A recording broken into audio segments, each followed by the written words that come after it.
మూలకే అంటే ఆ పక్కన సార్ లోపల ఈ వైపు నుంచి లోపలికి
ఉద్యోగాలు ఇస్తారు వాళ్ళకి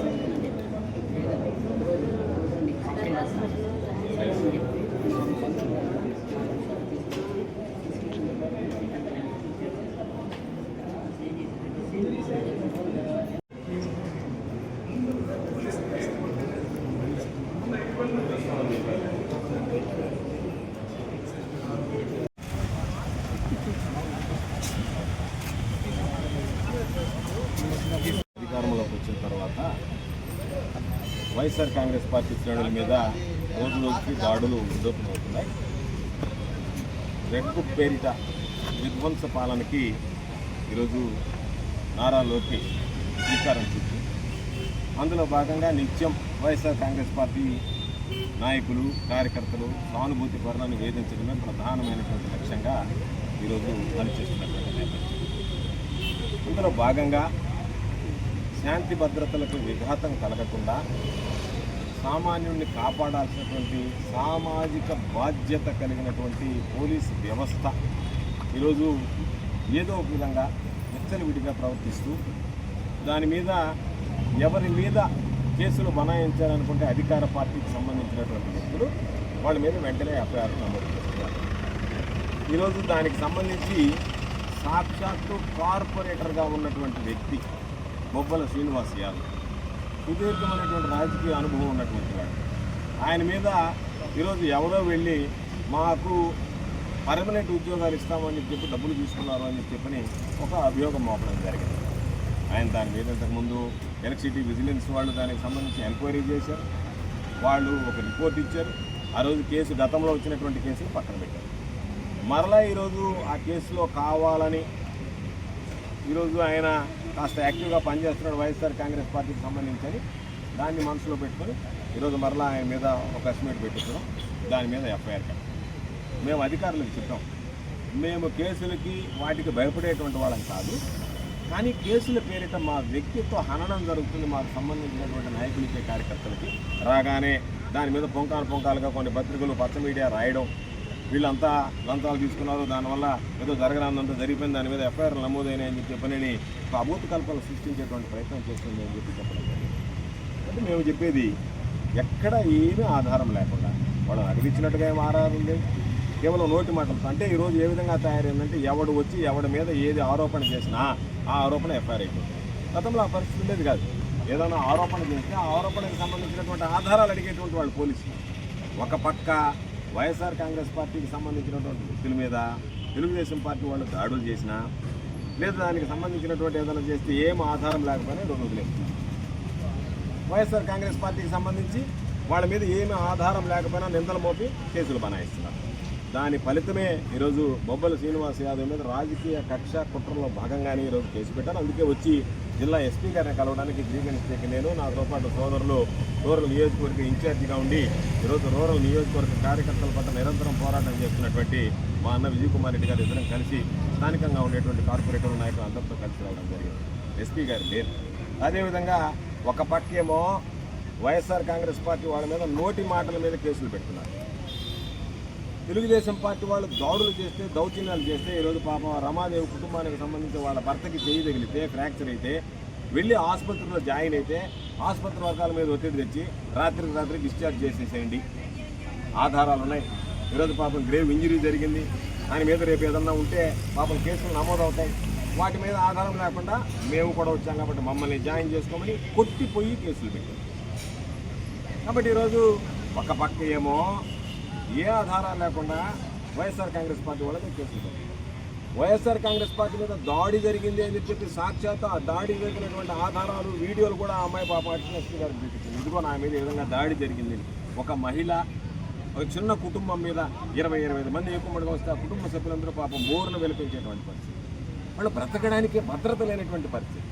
ఇది ఎప్పుడు గతంలో జరగలేదు. కాబట్టి ప్రభుత్వం అనేటువంటి శాంతి భద్రతలను కాపాడాలి, సామాన్యుడికి రక్షణగా నిలవాలి తప్ప వైఎస్ఆర్ కాంగ్రెస్ పార్టీ శ్రేణులని నాశనం చేయాలి, వాళ్ళ మీద దాడులు చేయాలి, వాళ్ళని చంపేయాలి, వాళ్ళని కొట్టాలి, వాళ్ళ ఆస్తులకి ప్రాణానికి నష్టం కలిగించాలని చెప్పి ప్రయత్నం చేసేటువంటి వాళ్ళకి వంతపాఠం, వాళ్ళకు అనుకూలంగా కేసులు నమోదు చేయడం ఇది సరైనటువంటి పద్ధతి కాదు. కాబట్టి ఈ విషయాలన్నీ చెప్పడానికి గ్రీవెన్స్ డేలో ఈరోజు రావడం, పోలీసు వారికి అడిషనల్ ఎస్పీ గారికి అన్ని విషయాలు కూడా వివరించి ఇవ్వడం జరిగింది. కాకపోతే నాకు అనిపించింది పోలీసు పాపం ఇంత మాత్రంగా తయారైందేమో. ఒక పోలీసు వ్యవస్థ అనేటువంటిది ఒక పటిష్టమైనటువంటి వ్యవస్థ. ఎవడైనా ఏదైనా సమాజంలో అన్యాయం జరిగితే నేరుగా పోలీసులను ఆశ్రయిస్తారు. పోలీసులు ఈరోజు అన్యాయం జరిగినటువంటి వాళ్ళని పట్టించుకోకుండా, వాళ్ళని పట్టించుకోనివ్వకుండా కొన్ని శక్తులు పైనుంచి కంట్రోల్ చేస్తూ ప్రయత్నిస్తూ, అదే కాక అకారణంగా పాపం వైఎస్ఆర్ కాంగ్రెస్ పార్టీ శ్రేణుల మీద కేసులు పెట్టడం అనేటువంటిది మంచి చర్య కాదు. కాబట్టి మరలా మేము ఈరోజు అడిషనల్ ఎస్పీ గారు 2 విషయాల్లో కూడా సానుకూలంగా స్పందించారు. రమాదేవి మీద జరిగినటువంటి ఆ కుటుంబం మీద జరిగినటువంటి దాడి విషయంలో కానీ, బొబ్బల శ్రీనివాస్ యాదవ్కి సంబంధించినటువంటి అకారణంగా కేసు నమోదైనటువంటి విషయంలో కానీ దీంట్లో సానుకూలంగా స్పందించి మేము అన్నిటి మీద పూర్తిగా విచారించి చర్యలు తీసుకుంటామని చెప్పడం జరిగింది. కాబట్టి మేము పోలీసు వ్యవస్థ పట్ల ఈరోజు పోలీసు ఇచ్చినటువంటి మాట పట్ల విశ్వాసంతో వెళ్తున్నాం. కాకపోతే రాబోయేటువంటి రోజుల్లో పోలీసు శాఖ కనుక నిష్పక్షపాతంగా వ్యవహరించకుండా, పారదర్శకంగా పనిచేయకుండా పక్షపాతంగా వ్యవహరిస్తే మాత్రం మేము పోరాటాలు దిగడానికి కూడా సిద్ధంగా ఉన్నాం. ఎక్కడా కూడా కేసులకి, అరెస్టులకి వాటికి భయపడేటువంటి వాళ్ళం కాదు, వాటికి భయపడి వెనక్కి తగ్గేటువంటి వాళ్ళం కాదు. కాబట్టి ఈ సమాజంలో చట్టం, న్యాయాన్ని గౌరవించేటువంటి వాళ్ళం. కాబట్టి దాని ప్రకారం వ్యవహరించాల్సినటువంటి పోలీస్ శాఖ ఈరోజు పక్షపాతం వైఖరి ప్రదర్శిస్తే మంచిది కాదు. కాబట్టి ఆ 2 రిప్రజెంటేషన్ తీసుకొచ్చి ఈరోజు విజయన్న ఆధ్వర్యంలో మేము అడిషనల్ ఎస్పీ గారికి ఇచ్చి దీని మీద చర్యలు తీసుకోవాల్సిందిగా కోరడం, దానికి సంబంధించినటువంటి వినతిపత్రాలు సమర్పించడం జరిగింది. వాళ్ళు తీసుకునేటువంటి చర్యలను వేచి చూసిన తర్వాత తదుపరి కార్యాచరణ ప్రణాళిక ప్రకటించి వైఎస్ఆర్ కాంగ్రెస్ పార్టీ నాయకులకి, కార్యకర్తలకి ఎవరికి కూడా ఇబ్బంది లేకుండా అండగా నిలుస్తాం. కాబట్టి వాళ్ళ మీద ఎవరైనా దాడులు చేస్తే ముందు మమ్మల్ని దాటి వాళ్ళ మీదకి పోవాల్సినటువంటి పరిస్థితి ఏర్పడుతుంది. ఆ విధంగా నిలబడి మా కేడర్ని మేము కాపాడుకోవడంలో ఎక్కడా కూడా మేము వెన్ను చూపించకుండా అలుపెరగనటువంటి పోరాటం చేస్తామని చెప్పి ఈ సందర్భంగా తెలియదు. రూరల్కి సంబంధించినంత వరకు వైఎస్ఆర్ కాంగ్రెస్ పార్టీ కార్యకర్తల మీద, నాయకుల మీద అకారణమైనటువంటి దాడులు, రెచ్చగొట్టే చర్యలు సర్వసాధారణం అయిపోయింది.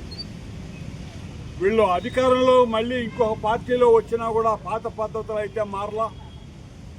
ఎవరు వాళ్ళకి లోపడరో, ఎవరు వాళ్ళకి వ్యతిరేకంగా వాళ్ళు స్వతంత్ర నిర్ణయం తీసుకుంటారో వాళ్ళని బెదిరింపులు, ఫోన్లు చేసి బెదిరించడం, మనుషుల్ని పంపించి బెదిరించడం, లేదనంటే వేరే రూపాలలో వాళ్ళ ఆస్తుల మీద కక్షగట్టి వాళ్ళ ఆస్తుల మీదకి మేము మీ వాటిల్ని అన్నిటి కూడా పగలు కొట్టిస్తాం, మున్సిపాలిటీలో చెప్పి మీకు ఇబ్బంది క్రియేట్ చేస్తామని అనేటటువంటి రకరకాల విధానాలతో ఈరోజు వైఎస్ఆర్ కాంగ్రెస్ పార్టీ కార్యకర్తల్ని కానివ్వండి, నాయకుల్ని కానివ్వండి, ఈ టీడీపీ నాయకత్వం ఏదైతే ఈ రూరల్లో ఉందో వాళ్ళు ఈ బెదిరింపు ధోరణికి దిగారు.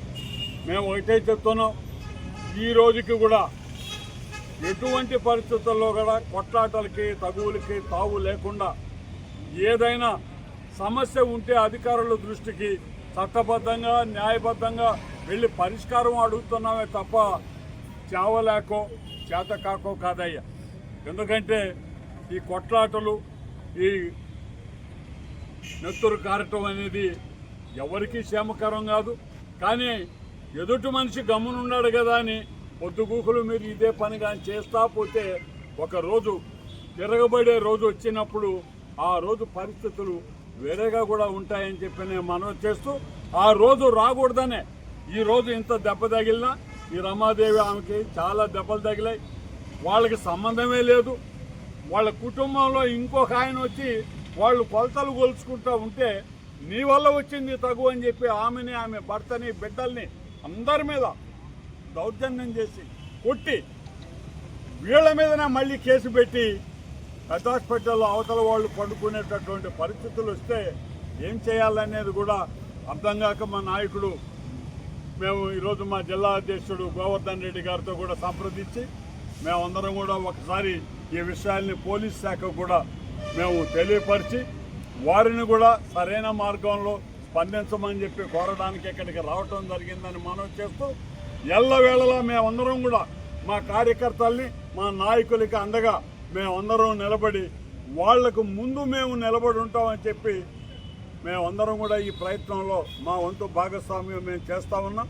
తప్పకుండా రూరల్ నియోజకవర్గంలో వైఎస్ఆర్ కాంగ్రెస్ పార్టీ తలెత్తుకు తిరిగే విధంగా, ధైర్యంగా ప్రజల దగ్గరకు వెళ్లే విధంగా, ఎటువంటి దౌర్జన్యాలకి, ఎటువంటి దాష్టీకాలకి భయపడకుండా వేల మంది కార్యకర్తలు రోడ్లోకి వచ్చేటటువంటి పరిస్థితి అతి త్వరలోనే ఉందని మనవి చేస్తూ, అందరం కూడా ఒక్క మాట మీద మేము నిలబడతాం. మేమందరం కూడా ఈ దాష్టీకాల్ని, దౌర్జన్యాల్ని ఏదైతే టీడీపీ నాయకులు అవలంబిస్తున్నారో తప్పకుండా వాటిని ఎదుర్కొంటామని చెప్పి కూడా మేము మనవి చేస్తూ సెలవు తీసుకుంటున్నాను.